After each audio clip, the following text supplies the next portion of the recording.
husband and the wife.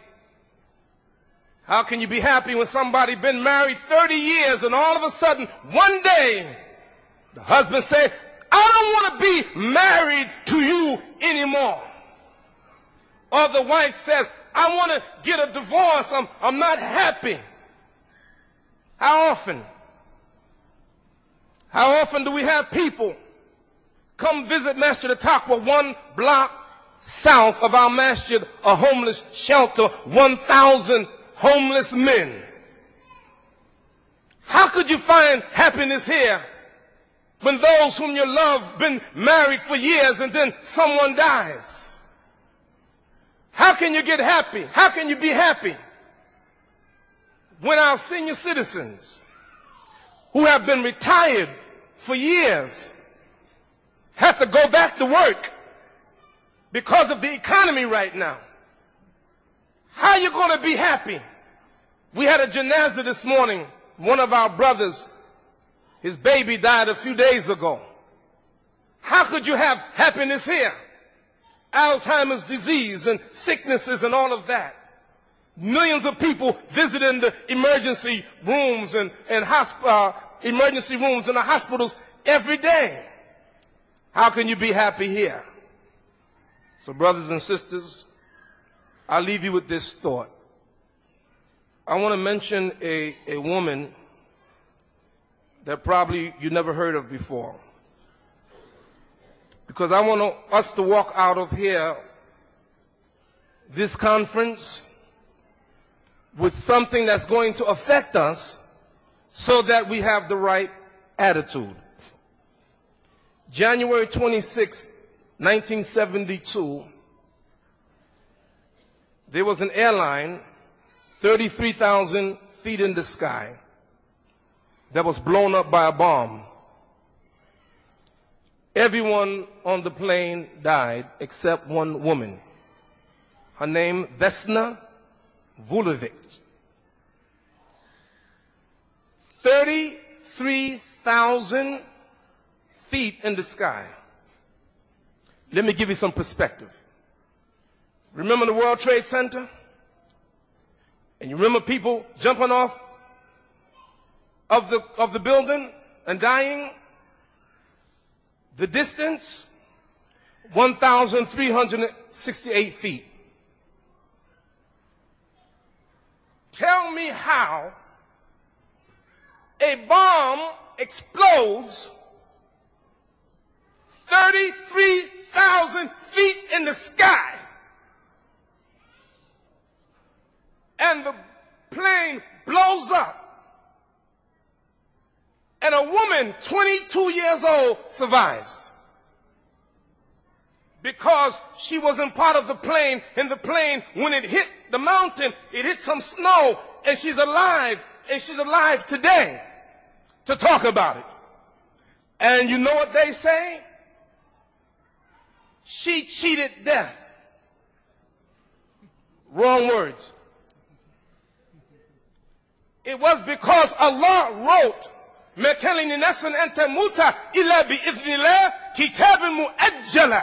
no soul can die except by the permission of Allah. It is already written in a book. It was written before we were born. So if a Muslim knows that nobody can die except by the permission of Allah, when your daughter died, when your son died, when your wife died, when your husband died, when your grandmother died, when your best friend died, when your imam died, when the scholar dies, you say, it is the will of Allah. Inna lillahi wa inna ilayhi raji'un. It is the will of Allah subhanahu wa ta'ala. And once we understand that, now we can accept death. We can accept death whenever it comes. I read the Quran, I read Sunnah. I have never found anywhere that suggests that Allah will guarantee us happiness in this world. When you look at our Prophet Muhammad, peace and blessing be upon him, his father died before he was born. His mother died when he was 6 years old. His grandfather, Abdul Muttalib, took over. He died. His uncle, Abu Talib, he died. His wife Khadijah, she died. Daughters of the Prophet, they died. Now what are we going to do when we have some misfortune in this life? Are we going to leave the Islam? Are we going to believe in the morning and disbelieve in the night? Are we going to believe at night and disbelieve in the morning? No. The reality is what the Prophet said in my conclusion. Allahumma la aisha illa aishul akhirah. Oh Allah, there is no life except the life of the hereafter. Brothers and sisters, our key is how we view this life.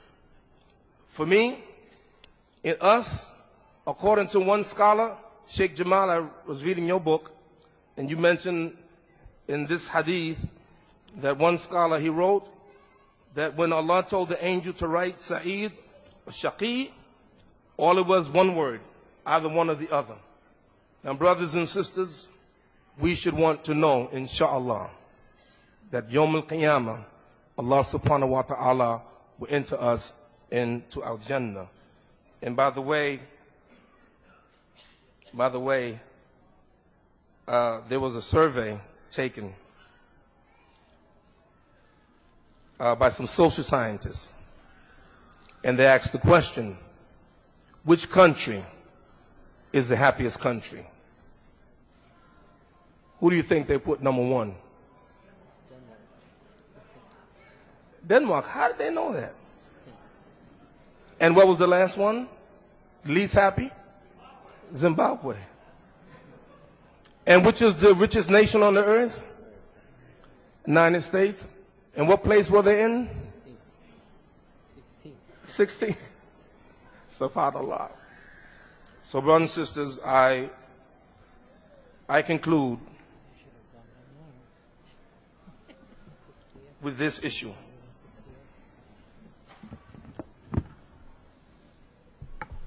Sometimes it is not our condition, but how we view our condition.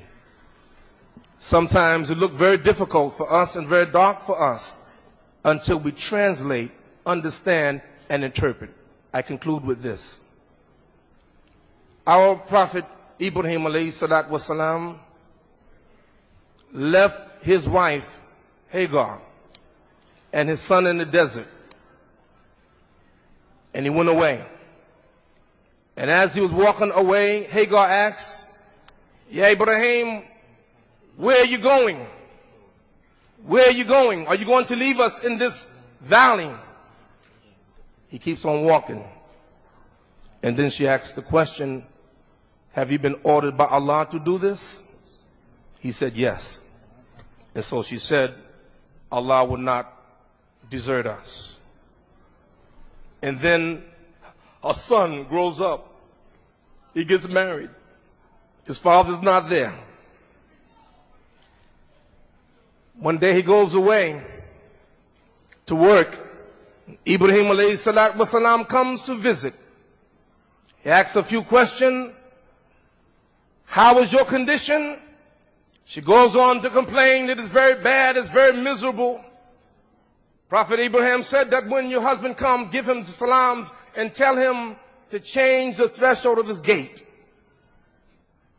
He goes away. Ishmael comes. He feels something. "Did you get a visit?" "Yes, a man came. And he told me to say to you, Assalamu alaikum, and change the threshold of his gate." He said, "Woman, that was my father. And you are the threshold of my gate. And he told me to divorce you. Go home." And then he married another woman. Prophet Ibrahim alayhi salatu wasalam came to visit her when her husband Ishmael was gone. "How is your condition?" "Bi khair. Alhamdulillah. It's good." Abraham alayhi salatu wasalam said, "Give your husband salams and tell him to keep strong the threshold of his gate." And when Ishmael came home, she said to him that this man had come to see you. And he said, "Give you salams and say, keep firm the threshold of your gate." He said, "You are the threshold of my gate."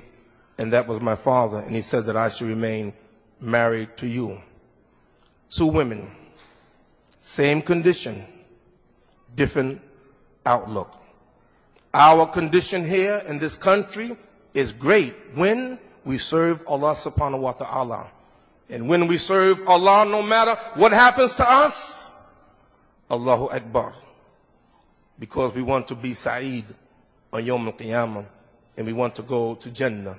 May Allah bless you, brothers and sisters, and bless this conference, that we will take from it and take it into our lives and help us to be on those who will go to Jannah. Ameen. Assalamu alaikum wa rahmatullah.